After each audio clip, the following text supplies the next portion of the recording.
La raison pour laquelle vous nous trouvez en train de demander à Dieu que devons-nous faire, ce n'est pas parce que nous avons peur de ne pas réussir. Quoi que nous fassions, monsieur, nous réussirons. Il y a en nous une puissance qui provoque la réussite. Et parce que nous ne voulons pas réussir dans ce qui ne fait pas partie de notre ordination, nous demandons à Dieu, que veux-tu que nous fassions? Car si je quittais la prédication aujourd'hui pour entrer en politique, je réussirais. Si je quittais la politique pour entrer dans le milieu universitaire, je réussirais. Je serais l'un des meilleurs professeurs de ce monde. Mais afin de ne pas faire ce qui n'a pas été écrit avant la fondation du monde, je retourne vers l'architecte de mon destin et je lui dis, « Seigneur, que veux-tu que je fasse ?» Et il m'a dit, « Va et prêche. » Alors, je vais et je prêche. Je laisse l'enseignement universitaire à une autre personne qui en a la grâce. Et ainsi, nous remplissons chaque sphère, nous remplissons chaque strate, nous remplissons chaque couloir, et nous ne faisons que produire impact sur impact. Et quand on cherche à savoir, on dit qui sont ces gens, on dit qu'ils sont croyants en Christ, nous sommes des porteurs de grâce. Tout ce que nous faisons fonctionne parce qu'il y a une capacité à l'intérieur de nous, il y a une force à l'intérieur de nous, et cette force est la même puissance qui a ressuscité Jésus d'entre les morts. Et ainsi, rien ne meurt avec nous, rien n'échoue avec nous.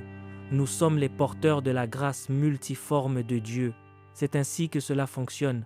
Ce n'est pas réservé aux prophètes, ce n'est pas réservé aux apôtres, ce n'est pas réservé aux pasteurs, ce n'est pas réservé aux enseignants ou aux évangélistes, c'est pour quiconque croit. Il a dit, « Voici les miracles qui accompagneront ceux qui auront cru. En mon nom, ils chasseront les démons. Ils imposeront les mains aux malades, et les malades seront guéris. S'ils boivent quelques breuvages mortels, il ne leur fera point de mal. Ce n'est pas pour les prophètes, c'est pour tout le monde. Il y a quelque chose sur votre vie qui fait que tout ce que vous faites fonctionne. Votre main est un baume en Galade.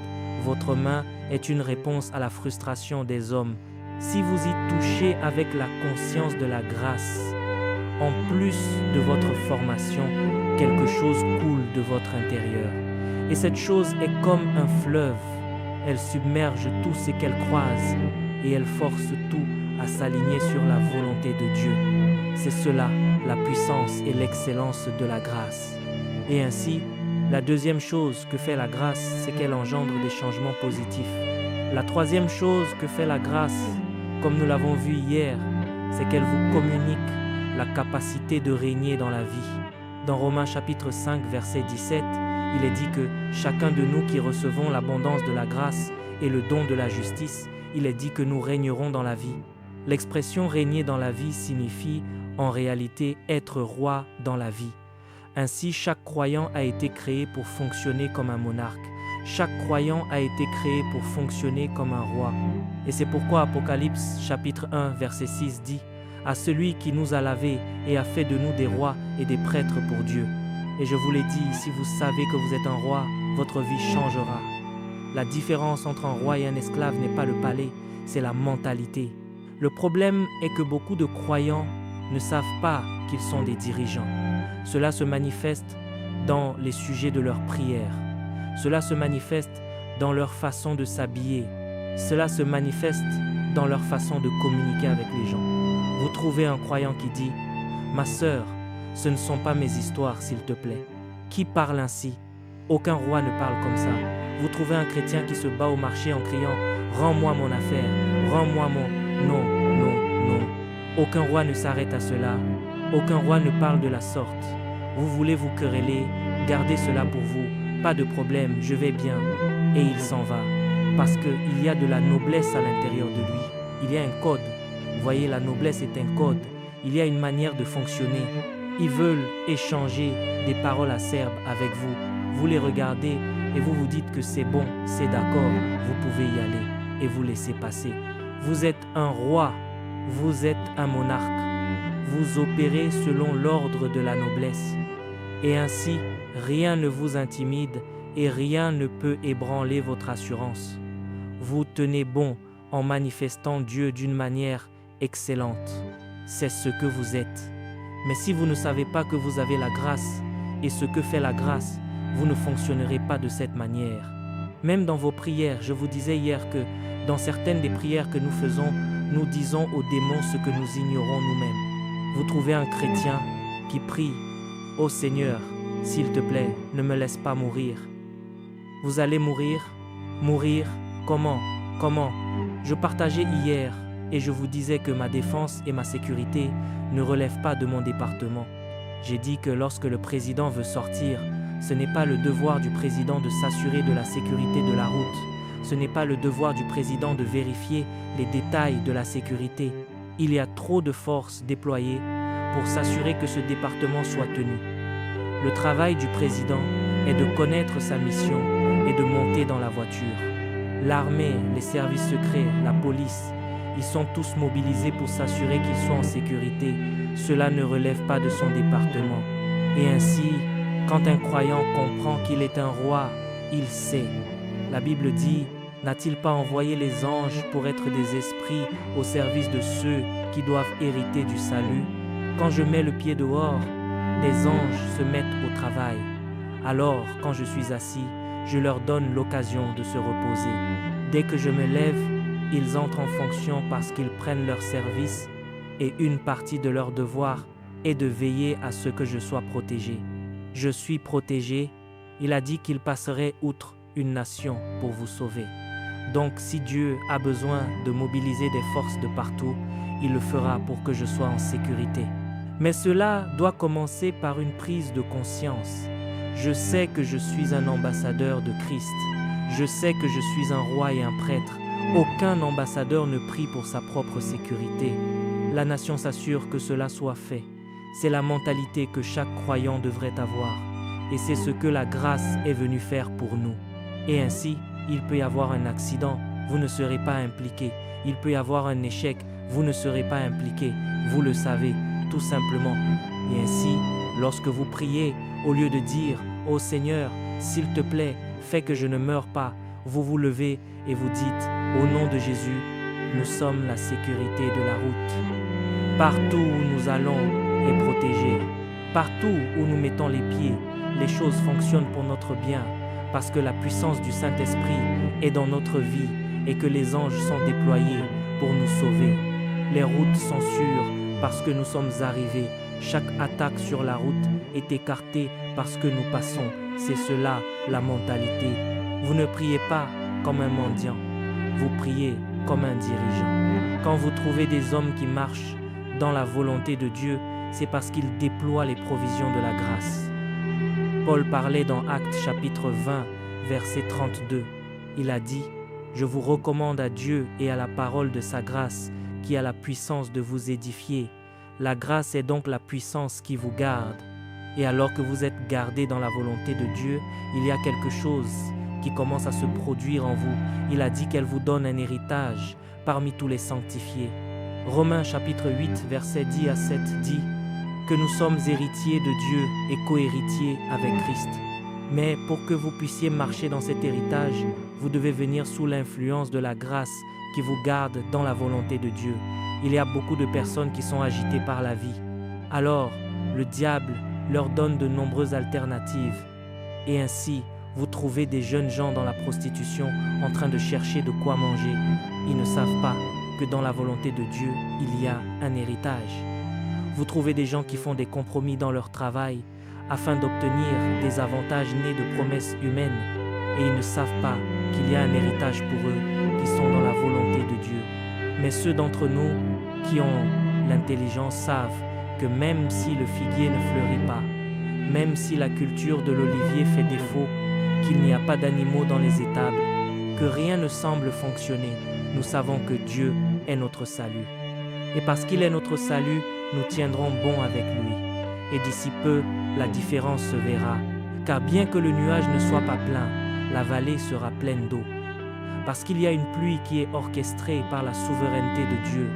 Cette pluie vient sur ceux qui restent dans les limites de la volonté de Dieu. La cinquième chose que fait la grâce, c'est qu'elle met de l'excellence dans votre vie, de la distinction dans votre vie. Paul a dit « J'ai travaillé plus que tous, dans 1 Corinthiens chapitre 15 verset 10.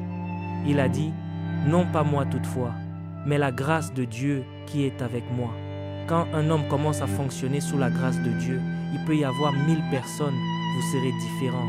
Il peut y avoir 1 million de personnes, vous serez différents. Et imaginez la population du monde.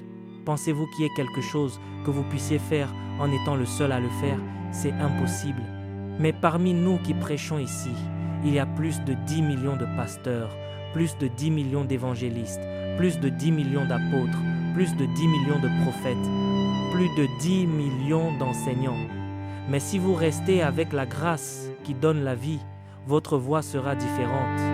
Il n'y a pas de façon dont vous puissiez chanter sans que la grâce n'apporte la distinction. La grâce apporte l'excellence. La grâce vous met à part. Ainsi, vous pouvez être en politique, vous pouvez être dans l'armée, vous pouvez être dans les affaires. Restez simplement avec la grâce de Dieu. 100 personnes peuvent vendre des voitures, vous serez différent. 1000 personnes peuvent vendre de l'eau, vous serez différent. Il y a quelque chose dans la grâce qui distingue un homme, et cette distinction ne tient aucun compte de la race. Elle ne tient aucun compte du genre, elle ne tient aucun compte de l'origine, car la grâce est plus ancienne que toutes ces choses. Et ainsi, la grâce apporte la distinction. Et enfin, la grâce provoque la provision et l'abondance. Quand vous trouvez un homme qui marche dans la grâce, il ne connaîtra pas le manque. Le jour où vous maîtriserez la manière de marcher dans la grâce, ce jour-là, votre vie changera. Ce jour-là, la gloire de Dieu se verra dans votre vie. Car lorsque Dieu nous a créés, il ne nous a pas créés pour fonctionner comme des anges. Il ne nous a pas créés pour fonctionner comme des animaux. Il aurait été magnifique que Dieu nous fasse opérer comme des anges. Quand vous lisez des textes sur les anges, vous vous émerveillez de la gloire qu'ils portaient ou qu'ils portent et de la puissance dans laquelle ils opèrent. Surtout quand on parle des archanges. La Bible dit que lorsque Daniel a vu Gabriel dans sa gloire, il s'est évanoui en raison de l'excellence et de l'extase provoquée par cet ange. La Bible dit qu'un ange est passé par le camp des Philistins et a tué 185 000 personnes en une seule nuit. Demandez à un officier militaire de vous dire combien de munitions, d'artillerie et de main-d'œuvre sont nécessaires pour tuer 100 personnes. Et demandez-lui le nombre de pertes qui seront enregistrées si vous êtes capable de tuer 100 personnes. Il est impossible de tuer 100 personnes sans perdre au moins 30 soldats. Quelle que soit votre dextérité, à moins que ces personnes ne soient naturellement désavantagées, car elles opposeront leur propre résistance. Mais un ange s'est levé une nuit et a tué 185 000 personnes. Si Dieu nous avait créés comme des anges, cela aurait été une bonne chose. Mais quand il a voulu nous créer, il a dit « faisons l'homme ». Cela semblait être un désavantage. Lorsque la gloire vient, il n'y a plus de mots à dire. Lorsque la gloire vient, il n'y a plus de mots à dire. Lorsque la gloire vient, il n'y a plus de mots à dire. Lorsque la gloire vient, il n'y a plus de mots.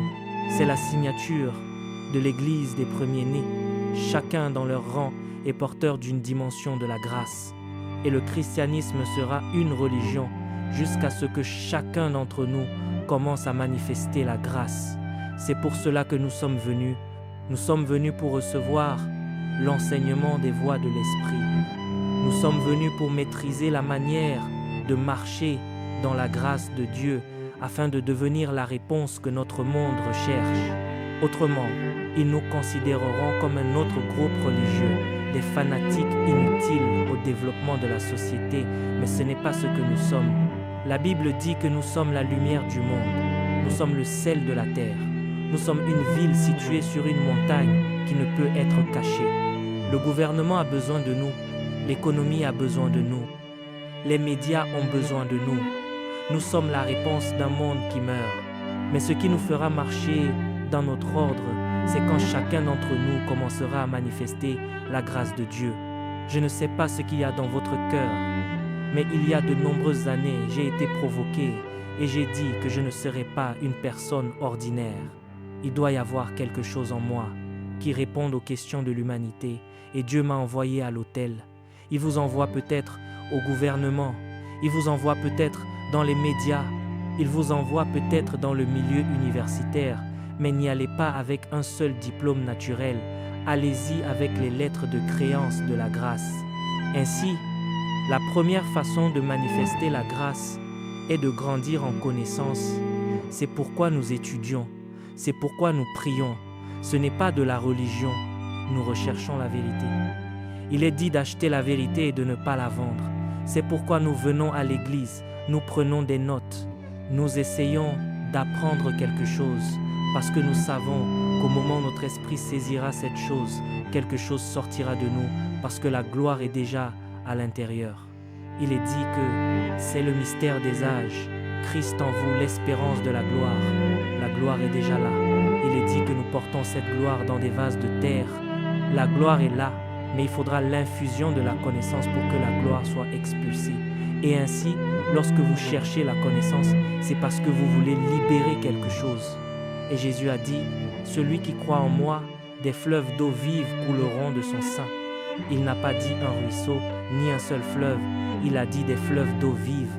Mais la clé pour libérer ces fleuves, c'est la connaissance. Dans Colossiens chapitre 3, verset 17, il est dit que, quoi que vous fassiez, en parole ou en œuvre, faites tout au nom du Seigneur. Les apôtres le savaient. Vous voyez le problème avec les chrétiens, nous agissons en fonction de nos connexions humaines. Et ainsi, lorsque vous trouvez quelqu'un arrêté au milieu d'une route en train d'attaquer un policier, c'est parce que son oncle est sénateur. Nous construisons notre confiance sur les hommes. Quand vous trouvez quelqu'un qui se comporte de manière arrogante au marché, c'est parce que son oncle ou son père est général. Quand vous trouvez quelqu'un qui se comporte de manière impitoyable dans son travail, c'est parce que son parrain qui l'a placé là travaille à la présidence. Mais vous voyez, le problème, ce à quoi vous faites face, n'est pas le seul défi de la vie. Le seul défi de la vie n'est pas l'agent de circulation. Les défis de la vie ne commencent pas et ne s'arrêtent pas avec votre collègue de bureau. Il y a des démons, il y a des principautés, il y a des puissances, et ce sont là vos véritables problèmes. Et ainsi, si vous ne vous entraînez pas à bâtir votre confiance dans le nom de Jésus, le jour où le problème qui dépasse les hommes surgira, vous serez vulnérable et impuissant. C'est pourquoi vous pouvez trouver des ambassadeurs à la recherche de la guérison partout dans le monde, des sénateurs et même des présidents de nations, parce qu'ils ont construit leur vie sur la base de leurs antécédents et de leurs références. Savez-vous qui je suis? Qui êtes-vous, monsieur? Il y a du souffle dans vos narines. Toutes les 24 heures, vous tombez comme un mort pendant au moins 10 heures. Quand il est 1 heure du matin, 2 heures du matin, les meilleurs d'entre nous s'allongent sans vie jusqu'à ce que Dieu nous réveille le matin. Si vous êtes si important, que se passait-il avec vous à 3 heures du matin? Parce que les chrétiens ne savent pas que notre assurance n'est pas dans nos antécédents, elle n'est pas dans nos relations, elle est dans le nom du Seigneur. Dans Proverbes chapitre 18, verset 10, il est dit « Le nom du Seigneur est une tour forte ».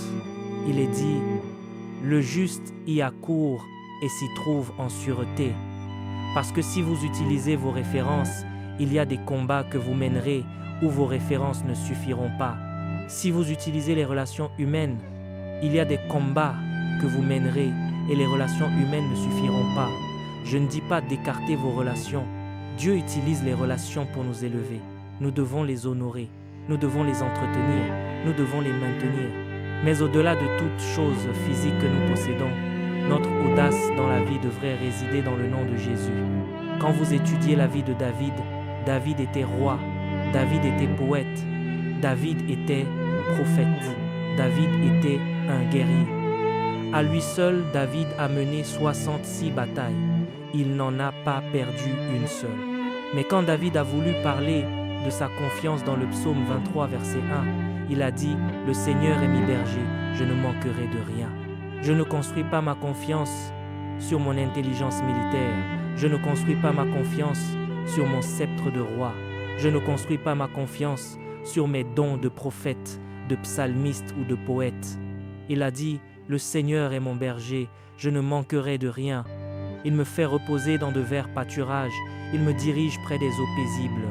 Il restaure mon âme. Et puis, cet homme est sorti des domaines naturels de la vie. Il a dit, « Quand je marche dans la vallée de l'ombre de la mort, aucun roi ne survit à la vallée de l'ombre de la mort. » Vous pouvez survivre aux Amorites, vous pouvez survivre aux Philistins, mais pas à la vallée de l'ombre de la mort. Parce que lorsque vous entrez dans la vallée de l'ombre de la mort elle-même devient votre ennemi. On ne combat pas la mort avec des pierres. Vous pouvez tuer Goliath avec une pierre. Vous pouvez tuer d'autres officiers militaires avec des arcs et des flèches. Mais quand la mort vient, elle est informe. C'est un esprit. Mais David savait que parce que son ancre était dans le nom du Seigneur, même la mort ne pouvait pas le terrasser. Il a dit, « Quand je marche dans la vallée de l'ombre de la mort, je ne crains aucun mal. » À ce niveau-là, mes antécédents physiques ne peuvent pas faire face. Il a dit, « Parce que tu es avec moi. » Il a dit, « Ta houlette et ton bâton me rassurent. » Et il a dit, « Tu dresses devant moi une table en face de mes adversaires. » Ainsi, ceux qui font de Dieu leur ancre, même en présence de leur ennemi, ils prospèrent. Car c'est en présence de ses ennemis que sa coupe débordait. Vos ennemis n'ont pas besoin de mourir pour que vous prospériez. Ils seront bien éveillés et vous prospérerez quand même. La personne qui est allée dire au président que vous ne devriez pas être aidé, la personne qui est allée dire à votre patron que vous ne devriez pas être aidé, cette personne sera vivante et vous verra entrer dans ce bureau, entrer dans cette fonction. Elle y retournera et dira « Que s'est-il passé ?» Même le président ne saura pas pourquoi. Votre patron ne saura pas pourquoi. Parce que pour le président aussi, il y a un Dieu qui manipule son cœur. Il est dit, le cœur du roi est un courant d'eau dans la main du Seigneur. Il le incline partout où il veut. Et ainsi, ils diront, désolé, nous avons entendu ce que vous avez dit, mais nous n'avons pas le choix. Amen. Vous êtes peut-être ici ce matin. Ils ont utilisé une coalition humaine pour vous tromper ou pour vous chasser d'un poste. Alors que cette conférence prend fin, ce même endroit d'où ils vous ont chassé, vous y entrerez à nouveau. Parce que maintenant vous fonctionnez non pas par des relations humaines, mais par le nom du Seigneur, qui est une tour forte dans laquelle le juste accourt et se trouve en sûreté. C'est ainsi que les apôtres fonctionnaient, et c'est pourquoi ils ne pouvaient pas être vaincus. Dans Marc chapitre 16, verset 17, il est dit « En mon nom, c'est par là qu'il a commencé. Chassez les démons en mon nom, chassez les démons en mon nom. Si vous buvez quelque chose de mortel, cela ne vous fera pas de mal en mon nom. Si vous marchez sur les scorpions et les serpents, cela ne vous fera pas de mal. En mon nom, si vous imposez les mains aux malades, ils seront guéris. Le nom de code est Jésus. Quiconque marche dans la grâce, c'est là son mot de passe. Quand il arrive là, il a peut-être lu toute la nuit. Il a peut-être étudié toute la nuit. Mais il vient et il dit au nom de Jésus. Le nom de Jésus se transformera en faveur. Le nom de Jésus se transformera en sagesse. Le nom de Jésus peut se transformer en n'importe quoi. N'y allez pas avec vos connaissances humaines. Quelle que soit votre sagesse, il y a quelqu'un de plus sage que vous. Et même si vous êtes plus sage que tout le monde, cela ne peut pas être dans tous les domaines. Il y a forcément une chose où quelqu'un d'autre est plus sage que vous. Mais il y en a un qui est l'auteur de la sagesse. Son nom est Jésus. Il est dit que Christ est devenu pour nous sagesse, faveur, justice, gloire, honneur, tout ce dont nous avons besoin. C'est pourquoi si vous voulez manifester la grâce, vous y allez au nom du Seigneur. Numéro 3, si vous voulez manifester la grâce, maintenez votre atmosphère. Il y a une atmosphère dans laquelle la gloire opère. Une chose que le diable attaquera dans votre vie, c'est votre atmosphère. L'armée le comprend mieux. Notre Père, qui est général ici, vous dira qu'avant d'aller à la guerre, ils ont besoin d'un orateur pour leur parler afin que le moral soit haut. Vous pouvez avoir la meilleure arme, vous pouvez avoir plus d'hommes, mais si le moral est bas, vous serez des victimes. Et ainsi, quoi que vous fassiez, assurez-vous que cela n'affecte pas votre morale, parce que votre victoire est liée à votre morale. Vous pouvez être la personne la plus ointe. Si votre atmosphère est attaquée, vous êtes en difficulté, vous êtes dans le problème, et c'est une chose après laquelle le diable court. La Bible dit dans Luc chapitre 5, verset 17, qu'alors que Jésus enseignait, la puissance du Seigneur était présente pour accomplir des guérisons. Il savait comment maintenir cette atmosphère.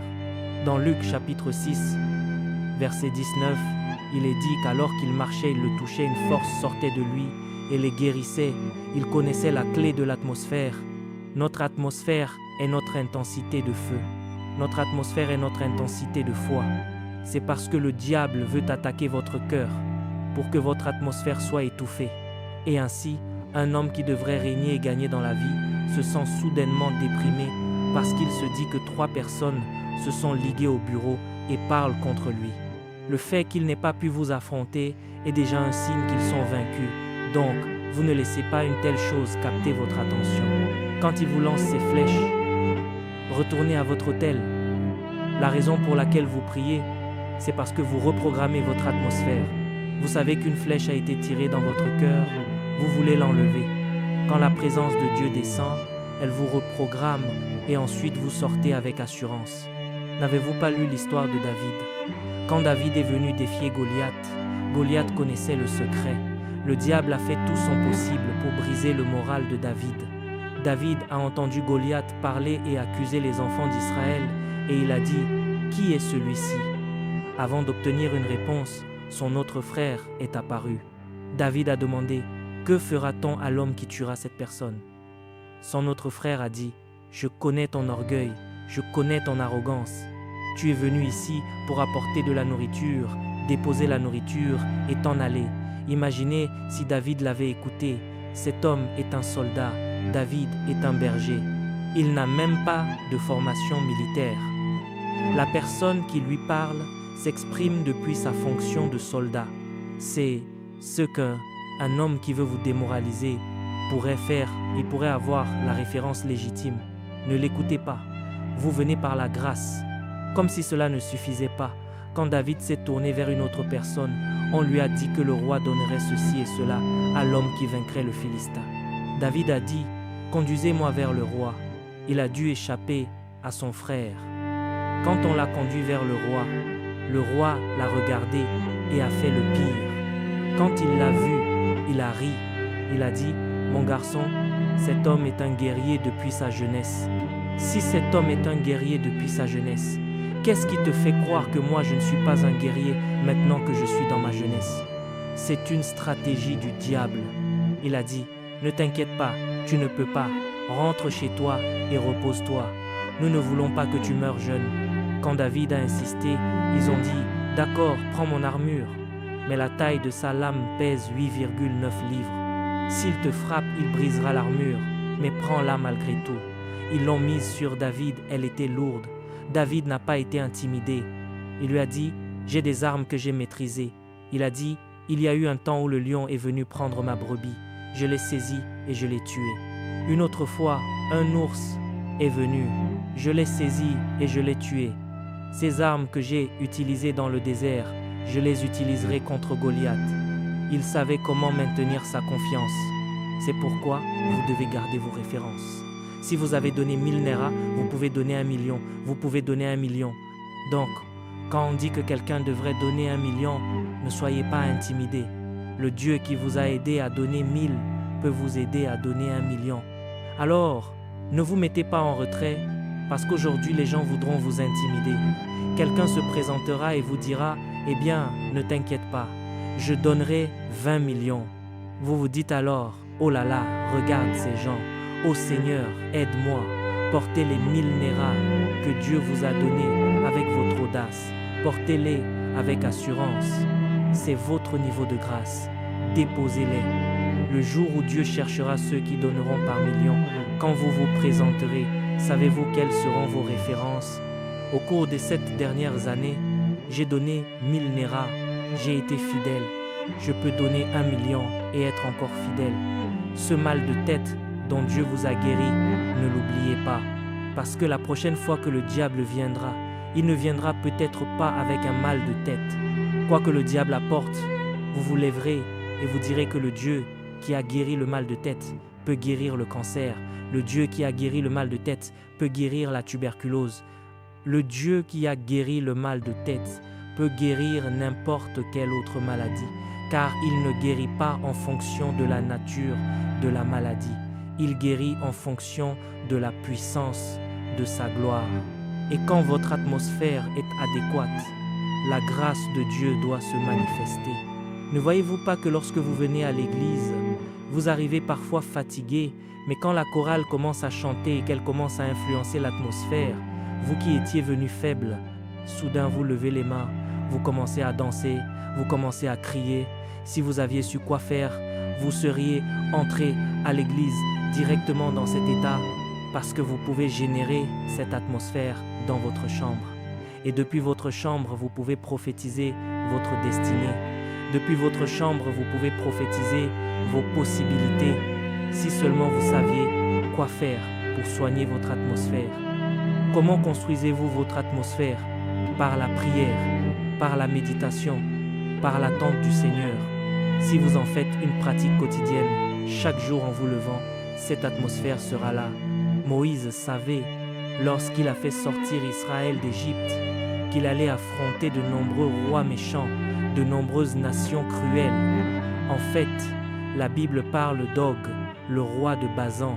Og était si grand que sa taille atteignait 9,7 coudées. Cela représente environ 2,8 mètres. Un seul homme était aussi haut. La Bible dit que certains de ces guerriers étaient de nature bestiale. Ils ressemblaient à des lions et à des loups. C'était ce genre de nation que Moïse affrontait. Il savait qu'il n'y avait aucun moyen d'y parvenir en entraînant des gens qui avaient été esclaves pendant plus de 300 ans. Et donc ce que Moïse a fait, c'est qu'il a négocié avec Dieu pour que celui-ci vienne sous la forme d'une atmosphère. Et la Bible dit dans l'Exode chapitre 13, versets 20 et 21, que jour et nuit, le Seigneur marchait avec eux comme une colonne de nuée le jour et comme une colonne de feu la nuit. Grâce à cette atmosphère, aucune nation ne pouvait les abattre. Il a dit qu'il avait réprimandé des rois à cause d'eux. Il a dit, ne touchez pas à mes oints et ne faites aucun mal à mes prophètes. Même lorsque Balak a voulu les détruire et a appelé Balaam pour les maudire, la Bible dit qu'il n'y a pas d'enchantement contre Jacob, ni de divination contre Israël. Il est dit, l'acclamation du roi est au milieu d'eux. Ils avaient une atmosphère. Beaucoup de chrétiens sont spirituellement secs. Ils n'ont pas d'atmosphère.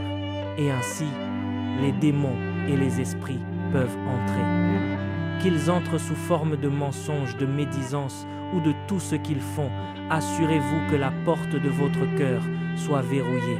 Il a dit, garde ton cœur plus que toute autre chose, car de lui viennent les sources de la vie. Et l'une de ces sources de la vie, c'est la grâce qui vous apporte la victoire dans l'existence. C'est ce que David savait. Je sais que je n'ai jamais combattu de guerrier auparavant, mais j'ai combattu un lion, j'ai combattu un ours, et Dieu m'a aidé à vaincre. Le même Dieu m'aidera maintenant. Lorsqu'il a affronté Goliath, Goliath l'a regardé et a dit, « Quoi ?» Imaginez le niveau d'intimidation que David a subi. Goliath a dit, « Quoi ? De toute votre armée, c'est un enfant que vous amenez pour me combattre et pour aggraver les choses. » Pendant qu'il parlait, David portait des pierres. L'homme l'a regardé et a dit, « Quoi ? Suis-je un chien pour que tu viennes contre moi avec des pierres ? Tu veux dire que tu ne peux même pas m'honorer en portant un arc ?» Et la Bible dit que Goliath a commencé à le maudire. Mais vous savez ce que David a fait? Il n'a pas été intimidé. Il a dit, « Tu marches contre moi avec des lances et des flèches, mais moi je marche contre toi au nom du Seigneur, le Dieu d'Israël, dont tu as défié l'armée. » Pendant que David parlait, Goliath est devenu furieux et a brandi sa lance. La Bible dit qu'au moment où l'homme a brandi sa lance, David a foncé sur lui. Il n'a pas été intimidé. La taille n'est pas un facteur. Je viens par la grâce. Imaginez que si David était resté planté là à regarder Goliath, il aurait vu la manière dont le muscle allait propulser la flèche et il se serait évanoui. Il s'est précipité sur lui. De la même manière que vous vous précipiteriez sur un petit garçon en lui disant de se lever, c'est ainsi que David s'est précipité. Et quand David a jeté cette pierre, Dieu a vu sa foi. Cette pierre n'aurait jamais pu tuer Goliath à elle seule. Un garçon de 17 ans ne peut pas briser le crâne d'un géant comme Goliath. Goliath mesurait 9,8 coudées. Cela fait environ 3 mètres de haut. Cela vous donne une idée de la taille de son crâne et de la force de ses muscles. Ses muscles étaient épais. Mais quand David a jeté cette pierre, de la même manière que Moïse a étendu son bâton et que Dieu a fendu la mer Rouge, Dieu a étendu sa main et soudain la pierre est devenue plus tranchante qu'une flèche. Écoutez-moi, si vous voulez manifester la grâce, préservez votre atmosphère. C'est cette atmosphère qui a permis à Dieu d'agir. Si votre atmosphère est mauvaise, Dieu ne peut pas agir. Mais ce que le diable va faire, c'est qu'il va apporter la peur, il va apporter l'anxiété, il va apporter la dépression, de sorte que lorsque vous êtes au plus bas moralement, que vous êtes au plus bas dans la foi, au plus bas dans l'intensité, alors les ennemis viendront. Mais vous savez quoi? Quoi que fasse le diable, assurez-vous de vous lever. Dites-vous que même si l'ennemi vient comme un fleuve, l'Esprit du Seigneur lèvera un étendard contre lui. Il a dit, si l'on forme des complots, cela ne viendra pas de moi. Toute langue qui s'élèvera en jugement contre toi, tu la condamneras. Écoutez, ayez ces paroles pour vous stimuler. Ayez-les, gardez-les. Cela vous aidera à maintenir votre morale. Cela préservera votre atmosphère de foi et d'intensité. Je vous enseigne comment rendre votre existence surnaturellement invincible. On a dit que ce qui fait couler un navire, ce n'est pas l'eau qui est à l'extérieur, c'est l'eau qui est à l'intérieur. Quelle que soit la taille de l'océan, le navire continuera de flotter. Le navire devient en danger au moment où l'eau commence à entrer. C'est cette eau-là qui le coule. Si vous laissez votre cœur se percer et que le diable altère votre atmosphère, peu importe ce que Dieu fait dans votre vie, tout s'effondrera. C'est pourquoi chaque croyant doit bâtir une garde autour de son cœur. La quatrième façon de manifester la grâce de Dieu, c'est d'être prompt à obéir au Saint-Esprit. Personne ne manifeste la grâce sans maintenir la force de l'obéissance à la direction du Saint-Esprit. C'est la direction du Saint-Esprit qui libère les possibilités de la grâce. Jésus parlait dans Jean chapitre 14, verset 10. Il a dit, « Ne crois-tu pas que je suis dans le Père et que le Père est en moi ?» Il a dit, « Les paroles que je vous dis, je ne les dis pas de moi-même, et le Père qui demeure en moi, c'est lui qui fait les œuvres. » Ainsi, lorsque vous voyez Jésus agir, il joue le scénario de ce que le Père fait à l'intérieur de lui. Il connaissait le secret d'une gloire toujours excellente. C'est l'obéissance à la direction du Saint-Esprit. Dans Jean chapitre 8, verset 28, il a dit, « Jésus leur dit donc, quand vous aurez élevé le Fils de l'homme, alors vous connaîtrez ce que je suis et que je ne fais rien de moi-même, mais que je parle selon ce que le Père m'a enseigné. » Il a dit, « La raison pour laquelle je fais tout ce que je fais, c'est parce que j'apprends de ce que je vois mon Père faire. À mesure que mon Père agit, je reproduis ses actions. » Beaucoup de chrétiens fonctionnent à partir de leur intellect. Ils n'écoutent pas et ne se laissent pas porter par le Saint-Esprit. Et quand Paul a parlé, dans Romains chapitre 8, verset 14, il a dit, « Car tous ceux qui sont conduits par l'Esprit de Dieu sont fils de Dieu, et qui sont les fils de Dieu, ce sont ceux qui gèrent les affaires du royaume. » Et ainsi, quand un homme veut voir la grâce se manifester, il doit entendre le Saint-Esprit. Dès que le Saint-Esprit parle, les puissances du ciel sont mobilisées. Hier, quand j'ai eu fini d'enseigner ici, tout ce que j'avais à faire était de devenir sensible. Et le Saint-Esprit a dit, « Il y a quelqu'un là-bas sur la droite qui a une tumeur à la poitrine. » Je l'ai mentionné. Le Saint-Esprit a dit, « Il y avait quelqu'un près du pilier là-bas qui avait un problème cardiaque. » Je l'ai mentionné. Dès que j'ai appelé une personne, puis deux, puis trois, la puissance de Dieu a éclaté. Et les choses ont commencé à se produire. Je n'avais pas besoin de m'exciter moi-même. J'écoutais simplement ce qu'il disait. Quelqu'un qui se tient près de cette personne devant la caméra là-bas, il y a une anomalie cardiaque, un souffle au cœur. Je l'ai déclaré. Alors que la dame sortait en courant, la puissance de Dieu touchait déjà quelqu'un d'autre. J'entendais simplement et je disais. J'entendais et je disais. Et si vous continuez à suivre, toutes ces choses que vous ignorez commenceront à se produire. Et c'est ainsi que tout cet endroit est entré dans une atmosphère céleste. non pas parce que j'ai crié, mais parce que j'entendais et que je déclarais. J'entendais et je déclarais. Vous voulez manifester la grâce, vous devez devenir prompt à obéir au Saint-Esprit. Vous voulez manifester la grâce, numéro 5, vous devez apprendre à fortifier la puissance qui est en vous. Il y a une puissance qui réside à l'intérieur de vous. Et le défi, c'est que tout puissant qu'est Dieu, il ne peut pas faire grand-chose si cette puissance à l'intérieur de vous n'est pas activée. Dans Éphésiens chapitre 3 verset 20, il est dit que Dieu peut faire par la puissance qui agit en nous infiniment au-delà de tout ce que nous demandons ou pensons. Donc, Dieu n'agit pas seulement selon sa souveraineté. Dieu agit selon la puissance qui est à l'œuvre à l'intérieur de vous. S'il n'y a pas d'activation de cette puissance, aussi souverain que soit Dieu, il sera limité. C'est pourquoi vous constatez que, bien que Dieu nous aime tous, de nombreux chrétiens sont en difficulté et vous vous demandez si Dieu est partial. Il n'est pas partial. Les gens envers qui Dieu se montre fort dans leur vie, ils se montrent forts parce qu'ils ont permis à cette puissance à l'intérieur d'eux de fonctionner. Et beaucoup de chrétiens ne construisent pas délibérément cette puissance. Il a répété la même chose dans 1 Timothée chapitre 4 verset 14 en disant « Ne négligez pas le don qui est en toi et qui t'a été donné par prophétie avec l'imposition des mains du corps des anciens. Trop de chrétiens ont laissé la puissance à l'intérieur d'eux s'endormir. Ils regardent des films pendant toute la semaine. Ils parlent à des gens, à des amis et disent des choses qui ne les stimulent pas pendant des heures. Et parfois, le Saint-Esprit est là à leur dire d'aller prier, d'aller étudier, que cette conversation suffit. Ils ne bougent pas. Et vous connaissez le problème? Il y a deux façons d'éteindre le Saint-Esprit.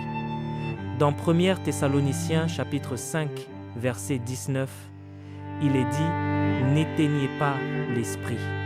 Vous savez comment vous faites cela? Quand le Saint-Esprit vous dit de faire quelque chose et que vous ne le faites pas, vous affaiblissez l'action du Saint-Esprit. Alors, Dieu leur dit de prier. Ils ne prient pas, de jeûner. Ils ne jeûnent pas, de donner. Ils ne donnent pas, de quitter cette conversation. Ils ne le font pas. Et quand ils ont fini, ils découvrent qu'ils sont intérieurement plus faibles qu'ils ne l'étaient à leur réveil. Et puis, la deuxième chose, c'est que vous pouvez attrister le Saint-Esprit. Et comment attristez-vous le Saint-Esprit?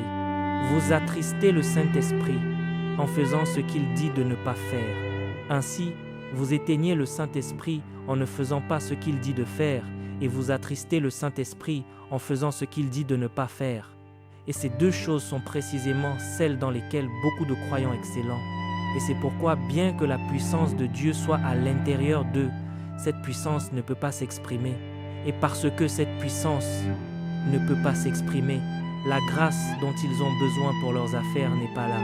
Ils voyagent de Lagos à Sokoto pour chercher un prophète afin qu'il prophétise sur leur entreprise. La grâce dont ils ont besoin pour leur carrière n'est pas là. Ils cherchent un apôtre pour qu'il parle simplement au téléphone. Si un apôtre peut parler au téléphone et que votre vie change, que se passera-t-il si le Saint-Esprit vous parle directement? Et parce que nous non plus, nous ne sommes pas intéressés par la croissance des croyants, nous leur disons de ne pas s'inquiéter, que nous prions pour eux. Un prophète appellera quelqu'un vers 2 heures du matin pour lui dire qu'il est sur la montagne en train de prier pour lui. Quel non-sens de prière est cela? Pourquoi priez-vous pour lui à 2 heures du matin? Pourquoi ne se réveille-t-il pas pour prier lui-même à 2 heures du matin? Et aujourd'hui, les gens veulent voyager. Il faut que le prophète leur dise de voyager. Et je ne suis pas contre la direction prophétique. J'ai des prophètes qui parlent sur ma vie. Mais je vous dis que vous êtes le premier prophète de votre propre vie. Et vous deviendrez ce prophète si vous permettez au Saint-Esprit de s'exprimer dans votre vie. Car nous avons été appelés, non pas pour que quelqu'un marche avec Dieu à notre place. Nous avons été appelés à marcher avec Dieu, à le connaître et à grandir en lui. Il y a un niveau que vous atteignez où 70 à 80% de ce que n'importe quel prophète vous dit est une confirmation de ce que Dieu vous a déjà dit. C'est le signe que vous grandissez. La raison pour laquelle vous avez toute cette vie fausse et pleine de reproches dans l'Église aujourd'hui, c'est parce que les croyants ont refusé de grandir. S'il n'y avait pas de faux croyants, il n'y aurait pas de faux prophètes, des gens qui ne veulent pas étudier, des gens qui ne veulent pas prier, des gens qui ne veulent pas jeûner.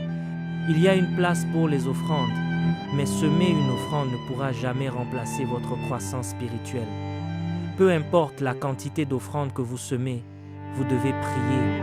Peu importe la quantité d'offrandes que vous semez, vous devez jeûner. Et en plus de prier et de jeûner, vous devez prêter attention à votre carrière. Vous trouvez des gens qui sont irresponsables dans leur travail et le prophète leur dit qu'ils seront promus. Promus où? Vous travaillez dans une compagnie aérienne. Devrait-il vous promouvoir pour que votre échec provoque le crash d'avion? Nous devons prendre nos responsabilités. Nous voulons que la grâce de Dieu se manifeste dans nos vies et cela m'amène au point final. Pour que la grâce de Dieu se manifeste dans votre vie, vous devez passer à l'action. C'est l'action qui apporte la manifestation, pas seulement le fait d'entendre. Dans Jacques chapitre 2, verset 19, il est dit que tu crois qu'il y a un seul Dieu, tu fais bien. Les démons le croient aussi, et ils croient plus que toi. Ils croient et ils tremblent. Mais il dit au verset 26, comme le corps sans âme est mort, de même la foi sans les œuvres est morte. Quand un homme a la foi et n'a pas les œuvres, il est dit que bien que la foi soit là, cette foi sera morte. La raison pour laquelle beaucoup ne voient jamais la grâce de Dieu dans leur vie, c'est parce qu'ils n'accompagnent jamais la grâce de Dieu d'action. Écoutez-moi frères et sœurs, quand vous commencez à faire les choses, bien souvent vous échouerez. Ne vous arrêtez pas. Quand vous échouez, cela ne signifie pas que ce que vous croyez est un mensonge. Quand vous échouez, cela signifie qu'il y a quelque chose que vous devez savoir et dont Dieu ne vous dispensera pas. Alors, vous y retournez, vous apprenez cette chose et vous agissez de nouveau. L'action est le couronnement du sujet de la grâce. Si vous ne passez pas à l'action, vous ne verrez jamais la grâce se manifester. Dans Jacques chapitre 1, versets 22 à 25, voyez ce que dit la Bible. Jacques chapitre 1, versets 22 à 25, il est dit « Mettez en pratique la parole et ne vous bornez pas à l'écouter en vous séduisant vous-même par de faux raisonnements. » C'est le problème de beaucoup de chrétiens. Ils entendent 1000 messages en un mois. C'est une bonne chose. Mais quand vous vérifiez la proportion de mise en pratique, ils ne font rien. La Bible dit que peu importe ce que vous entendez, si vous ne le faites pas, vous vous êtes séduit vous-même. Il est dit de mettre en pratique la parole et de ne pas se borner à l'écouter en se séduisant soi-même. Au verset 23, il est dit que si quelqu'un écoute la parole et ne la met pas en pratique, il est semblable à un homme qui regarde dans un miroir son visage naturel. Et voyez ce qui se passe quand vous ne pratiquez pas. Il est dit que vous ne pouvez pas retenir. Il est dit car il s'est observé, s'en est allé et a oublié aussitôt quel il était. C'est pourquoi vous entendez un message sur la puissance, vous ne faites rien, vous ne voyez jamais la puissance. Vous entendez un message sur la prospérité, vous ne faites rien, vous ne prospérez jamais. Vous entendez un message sur la guérison, vous ne faites rien, vous ne guérissez jamais. Mais voyez ceux qui commandent les résultats. Dans le verset suivant, il est dit « Mais celui qui aura plongé les regards dans la loi parfaite, la loi de la liberté, et qui aura persévéré. » Voyez ce mot, persévérer. Ainsi, dès que vous entendez, vous ne permettez aucune rupture de transmission. Dès que vous entendez, vous commencez à faire. Il est dit qu'il persévère en elle, n'étant pas un auditeur oublieux, mais pratiquant l'œuvre. Il est dit que cet homme sera béni dans son agir. Donc, quand vous entendez la parole, vous saisissez la parole. Merci Seigneur, je suis guéri. Vous passez à l'action. Quand j'ai commencé à donner des paroles prophétiques, je me suis rendu à une réunion quelque part. Je devais exercer le ministère pour une seule nuit. Imaginez que vous veniez pour une réunion, qu'il paie votre transport et tout le reste. Vous n'avez qu'une seule nuit pour prouver votre appel. Je me suis levé après avoir prêché. La parole du Seigneur m'est venue et j'ai dit qu'il y avait un jeune homme assis au milieu ici. Je te vois avec une chevelure abondante. J'ai décrit ce qui lui arrivait. Le garçon a refusé de sortir. J'ai failli mourir de honte. Les gens me regardaient. Ils regardaient derrière eux, puis ils me regardaient. Puis ils regardaient à nouveau derrière eux, puis ils me regardaient. Je me tenais à l'autel et j'ai dit « Sors maintenant ». Le frère n'est jamais apparu. C'est la miséricorde de Dieu qui a sauvé mon ministère ce jour-là. Savez-vous ce qui s'est passé? Après la réunion, alors que j'étais assis pour boire de l'eau, quelqu'un s'est approché de moi et m'a dit « Oui, désolé, c'est moi le jeune homme dont vous avez parlé. » J'ai dit « Sors d'ici. Tu veux jeter le discrédit sur mon ministère. Pars d'ici. » J'étais tellement en colère contre ce jeune homme. Le Saint-Esprit a dû toucher mon cœur et m'apaiser. Une autre fois, je me suis rendu à une réunion quelque part. J'ai dit « Il y a quelqu'un ici qui ne peut pas marcher. Viens. » L'instant d'après, ils ont amené quelqu'un en fauteuil roulant. Mon cœur a commencé à battre à tout rompre. Je leur ai dit que c'était une parole de foi. Je n'ai pas dit un fauteuil roulant. Écoutez bien l'instruction. Écoutez correctement l'instruction. Je n'ai jamais mentionné de fauteuil roulant. J'ai dit que quelqu'un, ils m'ont répondu. Vous avez dit que la personne ne peut pas marcher. Celui qui est en fauteuil roulant ne peut pas marcher non plus. Ma foi s'est effondrée immédiatement. Je me suis alors tourné vers l'église. J'ai dit que tout le monde étende la main. Prions tous, car si ce n'est pas toi, Seigneur, nous allons tous porter la honte. Étendez la main. Savez-vous ce qui s'est passé? Nous avons prié, et quand nous l'avons soulevé, il est retombé.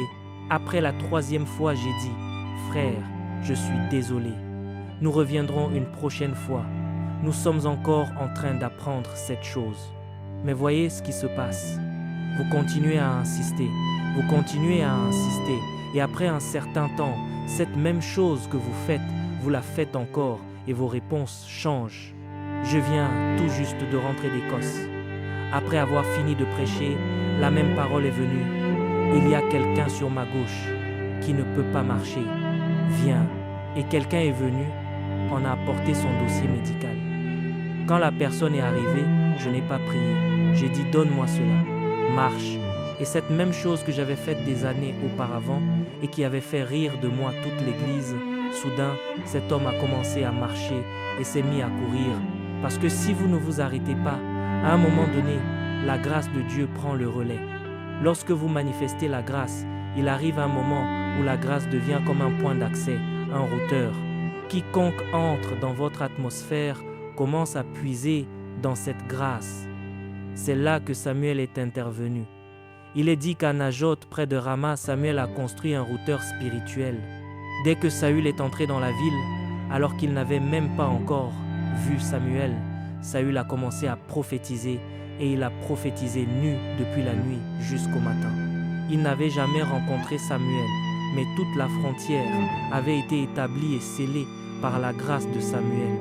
Lorsque Paul se rendait à Damas, dès qu'il a posé le pied à Damas, les cieux se sont ouverts. Jésus l'a arrêté parce qu'il y avait un homme appelé Ananias qui avait stimulé l'atmosphère jusqu'à ce que la grâce de Dieu devienne un routeur. Cette petite chose que vous êtes en train d'apprendre, un jour viendra où elle deviendra un routeur pour votre famille, au point que personne de connecté à vous ne pourra mourir parce que vous êtes là. Au point que personne de connecté à vous ne pourra échouer. C'est pourquoi vous ne pouvez pas faire autrement que d'apprendre à maîtriser la grâce de Dieu. Et la façon dont vous déployez la grâce de Dieu, c'est en priant jusqu'au bout et en agissant selon la parole de Dieu. À mesure que vous priez et que vous agissez, vous verrez que la grâce grandira. La grâce grandira. Et le jour viendra où certaines des choses pour lesquelles vous deviez faire un jeûne de 3 jours pour les régler, vous prononcerez simplement une parole et vous les réglerez parce qu'elle était toujours là. Mais il fallait simplement que la bande passante s'ouvre. Pouvons-nous nous lever et prier ce matin? Elohim Adonai, Ah Elohim. Merci d'avoir regardé cette vidéo. N'oubliez pas de télécharger notre livre Les Généraux de Dieu pour davantage connaître l'histoire de ces généraux de Dieu. C'est plus de 100 histoires inspirantes, 25 biographies à l'intérieur.